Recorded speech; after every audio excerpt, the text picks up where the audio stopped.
Hey, long time no see here on Moist Gary. Well, I guess it's nerding out now. It is. I'm still calling myself Moist Gary because I miss the name, you know? Fits like an old glove. It's like going home, playing Fallout New Vegas again, hearing a Type 99 shoot, being called Moist Gary. These things just make a person feel happy on the inside. Today, Rex is going to be talking a bit about probably one of the most famous long-necked dinosaurs, if not one of the most famous dinosaurs out there, Brachiosaurus.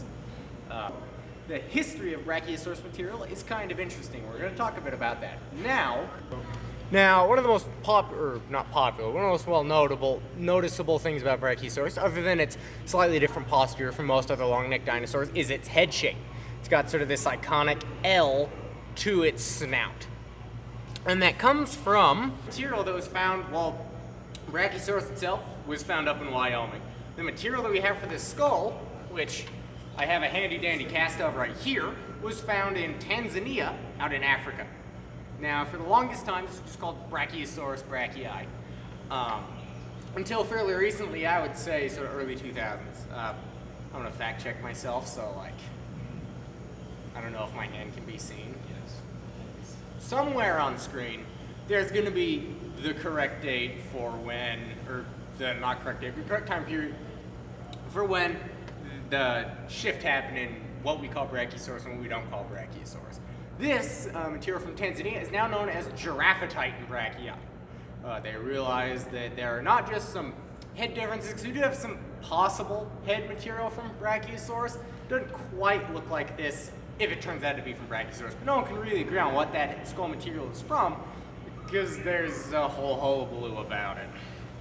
Now, let's actually cut away right quick and we'll compare this skull to the skull of another animal within the same family called Camarasaurus. Now we have here the Giraffatitan skull that I had before, and right here we have the cast of a skull of a related animal called Camarasaurus. Now they're both members of the Macronarian family. Macronarian meaning the big noses, nares being a nose hole, and macro being the opposite of micro, meaning large, so the large noses. That's because there's a large hole on the top of the Camarasaurus, and this giant hole up here is the nares, the nostrils. Well, not nostrils, the nares is the proper term. So they got these giant nose holes, whereas the eye is a much smaller hole up behind the nostril. Their eyes weren't very important to them, which you might be able to guess from the fact that they have tiny heads that are like 35 to 40 feet off the ground. Eyesight isn't something they prioritize. Though they probably could have had decent eyesight just from the fact they had the high ground all the time. Let's cut back to the table and talk a bit more about Brachiosaurus.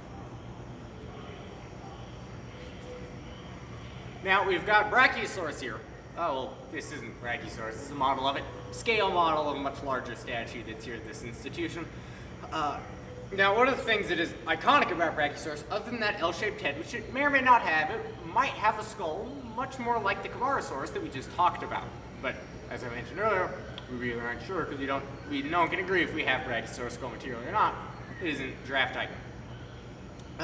The sort of iconic thing, other than the head, post-cranial, as the fancy science people would say, is the high shoulders of Brachiosaurus.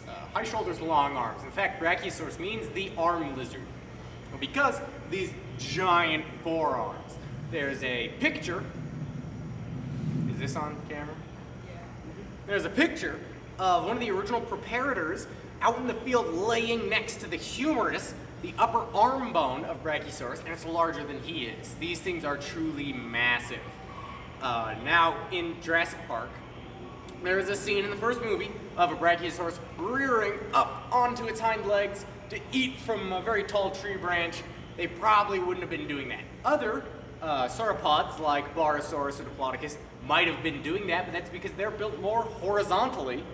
They would have to rear to be able to get their heads up very high, but Brachiosaurus is already built to get his head high up off the ground. He doesn't need to rear to eat from the tops of trees. He's already doing that.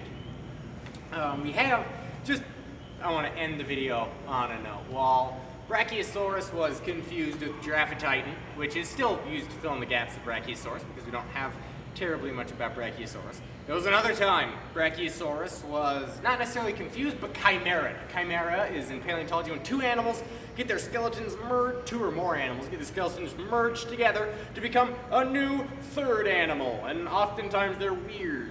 Well, this happened with a dinosaur called Ultrasaurus, which was bigger than the Brachiosaurus. If we had a scale maquette, the Ultrasaurus would probably have its head up to like here because of how tall Ultrasaurus was. Ultrasaurus was partially a chimera. Well, everything's partially a chimera. Ultrasaurus was a chimera of Brachiosaurus and Supersaurus, but it wasn't any old Brachiosaurus. It was an abnormally large Brachiosaurus. And we have a cast of the shoulder blade. Let's just do this in like a pan. Just pick the camera up and just follow me as I go up to this cast of the Ultrasaurus or abnormally large Brachiosaurus scapula. You can see this thing is absolutely massive and about 8 feet tall. I believe 8.5 feet is actually more accurate. Ludicrously gigantic. This would come from an insanely large individual. Just sort of as a final note, because I like to put things in comparison, if we go up here, we have about a 40-foot Moabosaurus, another macronarian.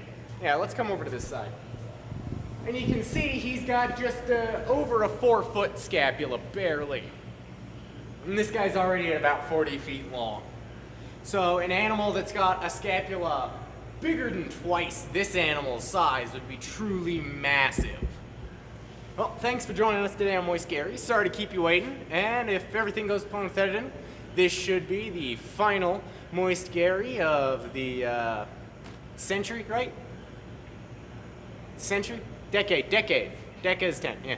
Last Moist Gary of the decade, century. I might not make another one of these for 80 years. You'll see. It'll show you all. Film one of the old folks on. Why are you getting closer to me? Don't do that. That's weird. Well, as we always say around the playground, see you next year.